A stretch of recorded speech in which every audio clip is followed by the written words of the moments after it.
Hi, everybody. I am back with another of my learned colleagues and friends today to talk about food, specifically the foods we should be embracing and possibly approaching with caution when it comes to IBS, irritable bowel syndrome. So Priya Tew has written this amazing book. Let me see if you can get it up there on the screen properly. It's the Low Fodmap Diet Plan.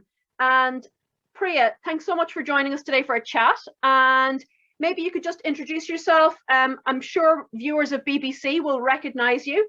And this, of course, is your second book, but maybe just a little bit of background on what led you to write this book.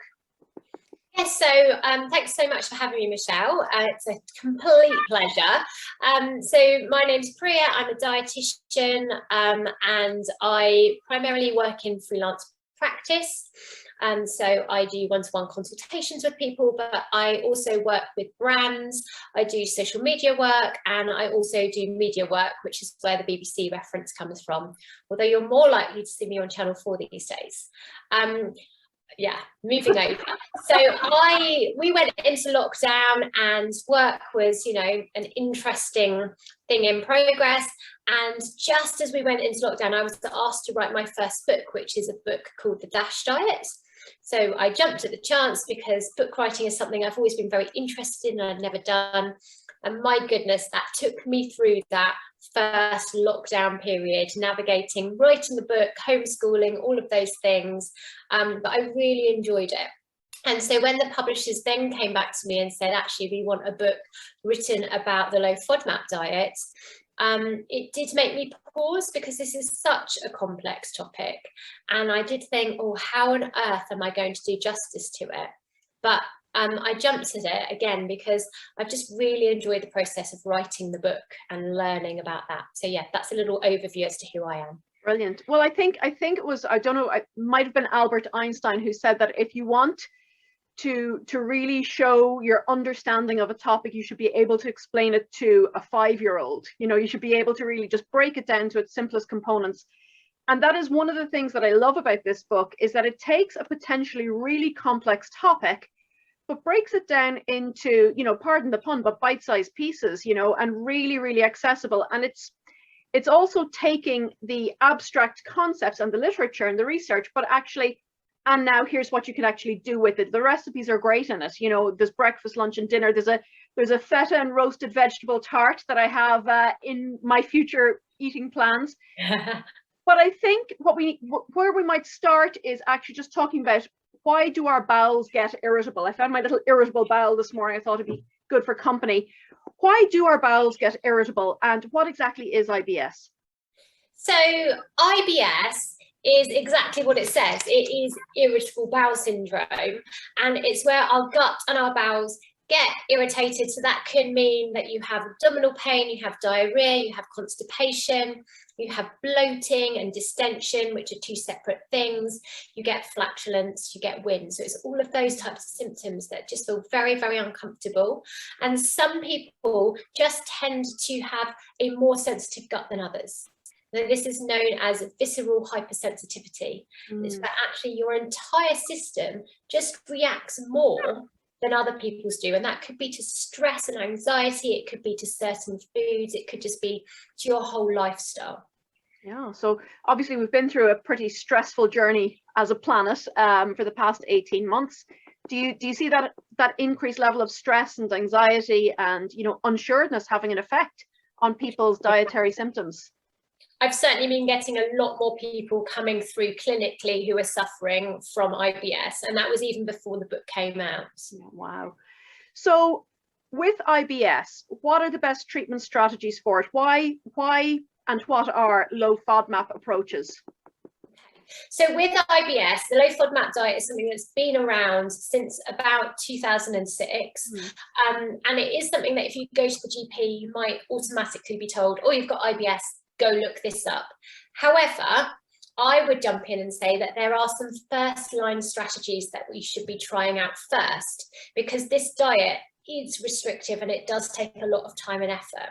And if there are simpler things that you can do, then why wouldn't you try those out before you jump into the complicated version?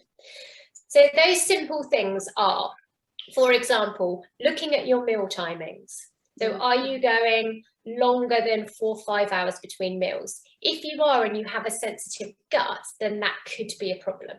So making sure you're eating every 2 to 3 hours, that you're not skipping meals, that you are having snacks if that's something that helps you, rather than larger meals that are harder for the body to digest. So having a good think through that. Thinking about your meal environment, so taking time over your meals, making sure you're chewing everything really well. So we're meant to be just chewing everything about 30 times, which takes a long time, therefore, to eat your meal. Making sure you're hydrating yourself and thinking what you're having, which we'll come on to, and then trying to make sure that you have got a nice mealtime environment, so you're not sitting at your desk when you're eating. So one thing I've been trying to do personally is making sure I've got my lunch break scheduled into my diary, and then going outside if I can, or into another room, because I work from home, and then just having that 15-20 minutes where I'm just mindfully eating my meal in a pleasant environment. And it can just mean that your body isn't on tenterhooks thinking about work, and you're aiding your digestion. There's quite a strong link, isn't there, between stress and anxiety and IBS? It's not just about the food. No, there's a massive link between what happens in our brain and what happens in our gut. We know that our gut has its own little brain, and the two are very much connected. So if we're stressed up here, it can mean that we're stressed down there. Yeah, for sure. So what are Fodmaps? So Fodmaps are, if we want the posh version of it, they are fermentable, oligosaccharides, disaccharides, monosaccharides, and polyols. Okay, so that is basically a posh name for short chain carbohydrates. So they're sugars, they're carbs, but they're certain types. And we know that all of these Fodmaps are poorly digested in pretty much everyone. However, some of us react stronger to that. So we know that lactose isn't particularly well digested. That's one of the Fodmaps in most people. But for some people, that's okay. They don't particularly get lots of symptoms. For other people, they will get lots of symptoms. So this low FODMAP diet is a really highly researched and evidence-based diet for IBS. So as a dietitian, I don't tend to tell people to just willy-nilly go on diets. In fact, if you look me up on social media, I'm quite anti-diets, but I'm very for the evidence-based research ones that we know have got credibility, and that is one of these. And it was developed in Australia, then brought over to the UK. I was at the official meeting actually when it was brought over. The first time it's introduced into the UK. And clinical trials show us that it can help provide symptom relief in 50 to 80% of people. Wow. I think the key there is, although that sounds really good, it doesn't mean it's going to help everybody with IBS. Yeah, and I think sometimes this diet is almost that golden tablet or that panacea of it's going to cure you. You've got IBS, go on this. Or actually, no, there may be other things that you need to be thinking about. And I certainly find in clinical practice that mindfulness and dealing with your stress and anxiety can have just as big of an impact as dealing with the nutrition. Absolutely. And I think that's a really important point to make. So with that in mind, that most people do struggle to digest FODMAPs, but some of us can get away with them. Is there a case to be made for everybody going on a low FODMAP diet, or are there any good FODMAPs out there? Do high FODMAP foods have any benefits? So they do. If you were to cut all of the FODMAPs out long term, you would end up on a very restricted diet. Okay, so we're talking about cutting out large amounts of fruits and vegetables, cutting out wheat, cutting out lactose, cutting out standard things like onions and garlic. I mean, if you like those types of foods, then it's going to be quite sad. And so if you are following this restrictive diet long term, firstly, it's not necessarily going to be great in terms of where you eat, your social eating, your mental health of feeling deprived of things. But also a lot of these FODMAPs are prebiotics, which means they help feed your gut bacteria.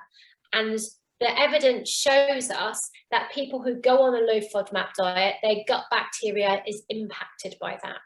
Right. So one of the big problems with this diet is that people go on the restriction stage, which you're only meant to do for 4 to 8 weeks, and they stay on it long term because their symptoms feel better, but that's affecting their gut health.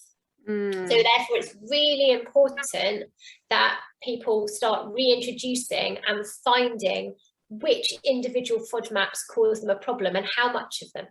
So for example, with me, I know that I'm sensitive to chickpeas. Okay, now I know that I can have hummus, that's fine, not a problem with hummus. But if I eat more than 2 tablespoons of chickpeas in a meal, then I am going to feel bloated, I might have a little bit of abdominal pain, and I'm going to know about it. It's not causing my body any harm, but it's going to be a bit uncomfortable.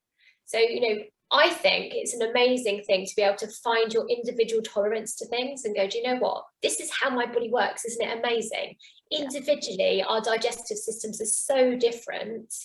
But if you're trying to think about going on something like this low FODMAP diet on your own, that's, I think, where it can become quite confusing if you haven't got that individual nutrition support.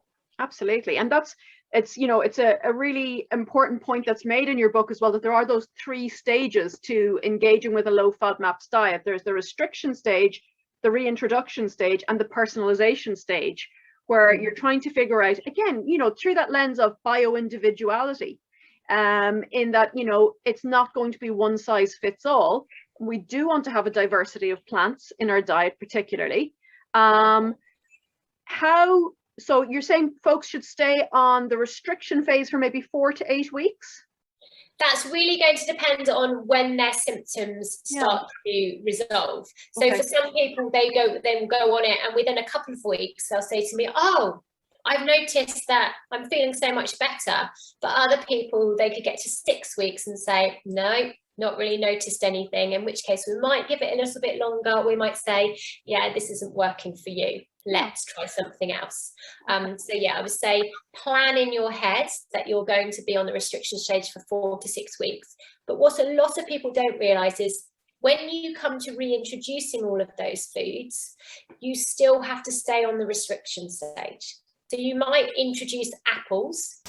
Once you've introduced apples, you then don't keep them in your diet. You take them back out again. So you work out, oh, okay, I can eat apples, they're all fine. You don't carry on eating them. You then take them out and you test the next food. And then you take that one back out, you test the next food. So you're having to test all of these foods individually, which means you actually stay on the restrictive stage of the low FODMAP diet for 3 to 4 months. Okay, wow. Wow. How, in terms of numbers, just roughly, what sort of numbers of different types of foods are we talking here? That sounds like a long time, doesn't it? In terms of the reintroductions, or in terms of the ones that we look at? Well, the reintroduction, how many different foods are you potentially looking at reintroducing? So you're looking at, so we've got different groups of foods. So we've got to reintroduce at least 1 food from every group. It is a little bit complicated because if we look at the different food groups, so we've got fructose is one of the FODMAPs, and for that one we would test either honey or mango. That would be our test food. So once you've done that, that group's out of the way. So that's a nice simple one. And again, with things like lactose, you only really need to test 1 thing and you'll know. Yeah, but then when we come down to some of the fructans, which are found mainly in fruits and vegetables, but also in wheat, that's where we might do multiple tests. So you're looking at, there's 10 groups of foods, but you might end up, say, maybe doing 16 different tests. Or slightly more. So it's a long-term thing, and that's why I think you've got to be very committed and you've got to be prepared for when you go on this diet, that it is going to take you a long time, but if it's done really, really well, you can get really great results with it. And are there a couple of kind of common culprits? Are there some key irritants that you see coming up again and again as, yeah, you know, it's the usual suspects lining up here again for being the chief irritators of the bowel?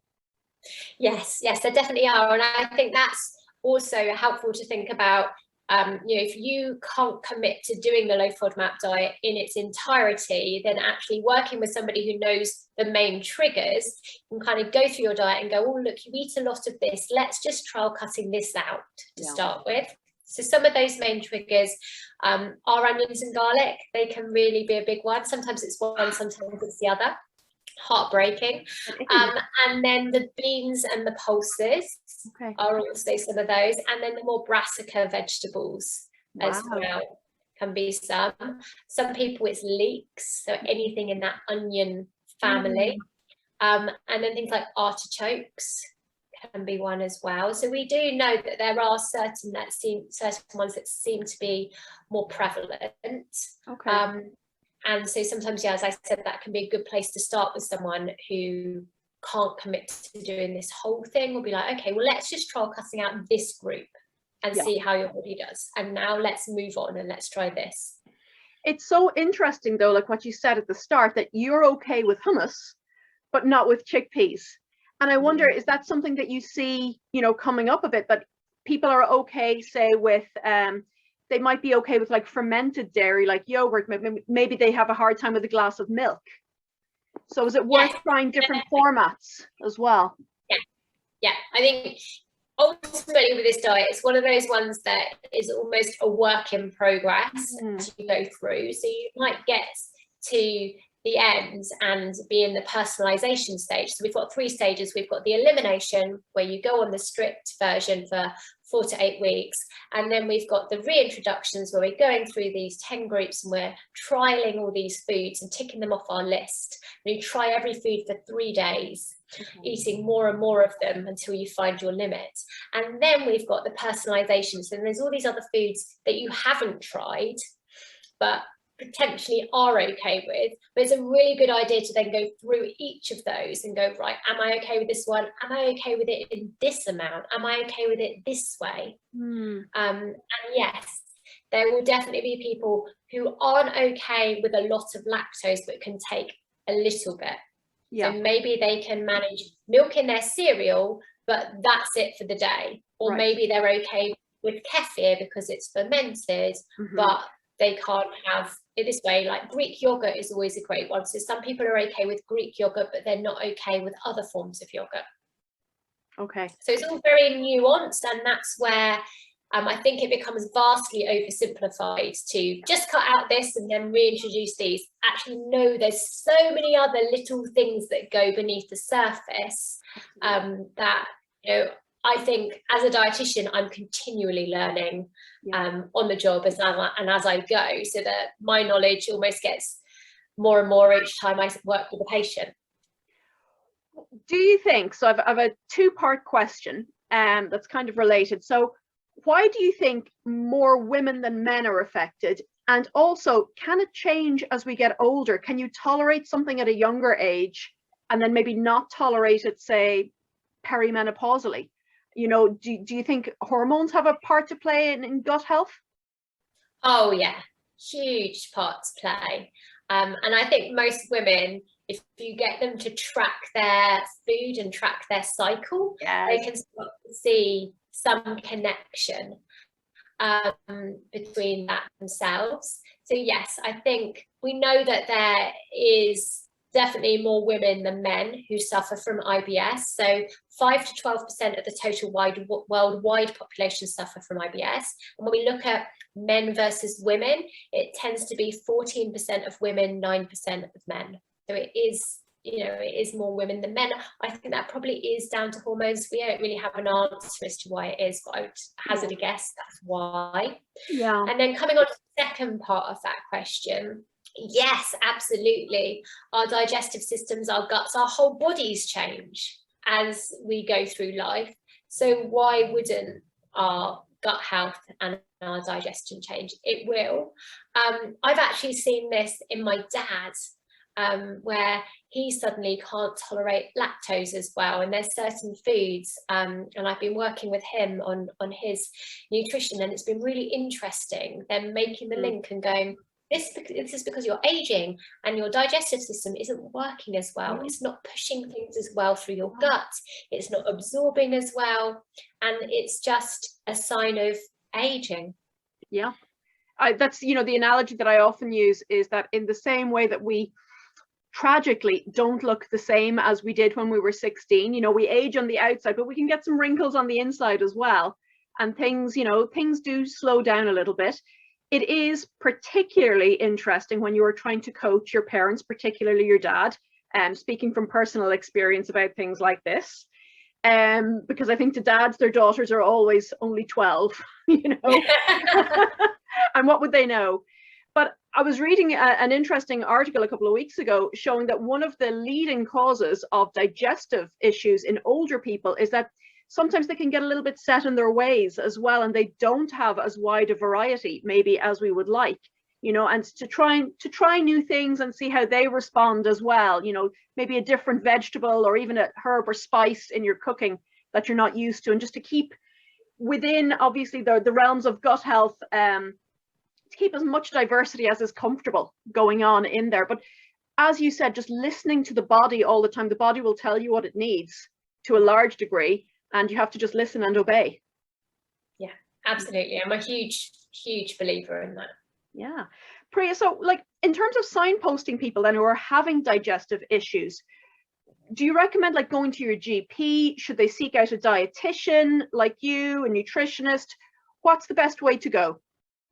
I would always say go to your GP first, and that's mainly because you need to rule out other conditions. So IBS is largely a diagnosis of exclusion, but the symptoms of having abdominal pain, diarrhea, constipation, bloating, you know, all of these things, flatulence, winds, maybe you've got heartburn, a bit of nausea, noisy tummy, mucus in your stool, those can also overlap with so many other conditions. So it could be that actually you've got IBD, so that could be ulcerative colitis or Crohn's. It could be that you've got a pelvic floor condition. It could be, you know, that you've actually got celiac disease. It could be that you've got, let's hope not, but colon cancer. You know, there's all kinds of other conditions that can overlap. So whilst you might go in your head, oh, this sounds like me, I think I've got IBS, strongly encourage you go to the GP and you get them to do some blood tests. You might have to go and have some other tests done as well, like having a scope put down you to have a little look, but it's important that everything else is ruled out first before you start tweaking your diet.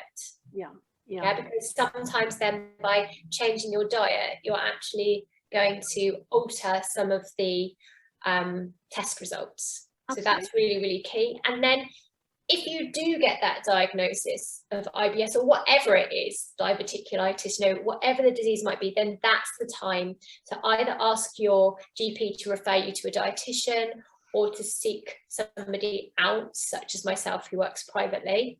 I would say that there's always a difference between a dietitian and a nutritionist. So normally, a dietitian is somebody who is trained in the medical management of diseases, and a nutritionist is not. So they can give out general advice on like healthy eating or weaning or something like that, but they wouldn't be able to do below Fodmap diet with you or something that's in that level. Absolutely.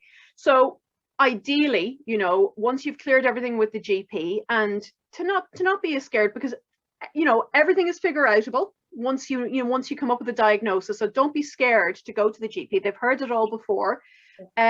Sometimes I think we have to remember that not everybody talks about poop all day long like us, you know, but we like it. But it's to really just normalize that conversation, to go see your GP, get the big rocks ruled out, and then to seek out a dietitian like yourself, and then maybe to, you know, to kind of educate yourself and to have a strategy then that you can work through as well. But I think under the guidance of a professional is the key message that I'm hearing from you. Yeah. So, you know, I wrote this book. So this book was written to be used alongside your healthcare professional, because the nice guidance we have, so these are the clinical guidelines that we have for IBS, specifically say that this diet should only be done alongside a dietitian to support you. And that's because although it can seem simple, it actually really isn't once you get into it. And I come across so many people who say, well, I tried the low FODMAP diet and it didn't work. I'm like, okay, well, go through with me what you did. I'm like, well, that's because you still had FODMAPs in your diet, but you didn't realize they were there. Yeah, yeah. You know, so it can be that going on. Yeah, if you're going to do it properly. Seek the help of a registered professional. You know, absolutely have the book as a support and a good place to refer back to for information, but also for great recipes as well. I get, you know, but I think that's important because there are so many books out there and they're just so disease focused. What I really love about this book is it's, yes, here's what's going on, here's what IBS is, here's what FODMAPs are, but here's a plan for working with your dietitian, and here's what you can eat. Instead of all the focus on what you can't eat, here are all the things that are generally going to be okay for you. And I think that takes a lot of the fear and the anxiety and the stress out of the mix, which, as you started with, you know, that's a huge driver for IBS as well. So it's important that we see kind of the full spectrum, isn't it, with IBS? Totally. And one of the things that I pushed to put in this book was, what can I eat? Yes. I think so often when we look at this type of information, it's, you can't eat any of this. And then it feels like, oh, but what actually can I have? And that's the biggest question I get is, well, what can I have? Exactly. And so that's why I've put that in there. And there's also information on fibre, because sometimes when you go onto a restrictive diet, you cut all of these foods out and then you're left lacking certain things. So I've gone through things like fibre, calcium, protein. If you're on a vegetarian diet, you can't eat beans and pulses, where are you going to get it from? Iron, so that people can just help themselves plan out, you know, can I get all of my nutritional needs? How am I going to do this? And there's also tips on shopping and eating out and all of those types of things, because we need to do life. You know, we need to be able to. We're all busy. Live. We're all busy. We are. And then you know, talking about poo and how we don't talk about poo all day. It did feel like that's what I did when I wrote this book. I just wrote a book about poo. So this is my boy's favourite page. I don't know how well this will come up, but there is the poo chart. Love it. And he was very proud of me for having a page all about poo. Nice. Mum points there. Brilliant. Priya, that's amazing. Where can folks follow you and find you on social media if they want to learn more about the work that you're doing? Sure. So the best place to probably find me is on Instagram. So if you go and look for Priya Tew on Instagram, I should come up. I also do have a Facebook page. And then you can find my website. So my website is www.dietitianuk.co.uk. And if you're interested in the book, then you can have a look on Amazon or Waterstones. Most bookshops will order it in for you as well. Brilliant.